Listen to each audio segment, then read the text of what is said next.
এনেছিল এত কিছু। এখানে কলা রয়েছে এক ছড়া, আর এইখানে দুটো কলা রয়েছে আর সিঙ্গাপুরি কলা এই যে।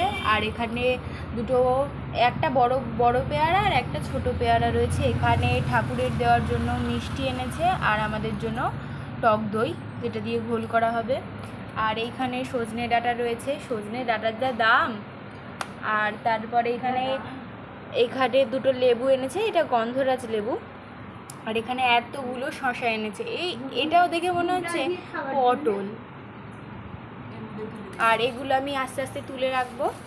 এই দেখো এখানে কলাটা আগে রাখলাম, কলাটা বাবা বললো রাখতে হবে, এই শসা রাখলাম। এই দেখো শসাগুলো সব তুলে দিচ্ছি। তারপর এই যে লেবুটা দিলাম। আর এগুলো আস্তে আস্তে ফলের ঝুড়ি বলতে পারো এটা আমাদের। এখানে কলাটা দিয়ে দিলে বাবা রেখে দিচ্ছে, আমি কোনো কমেই নই। এই যে বাবা রেখে দিচ্ছে, শসা পেয়ারা রয়েছে এই যে।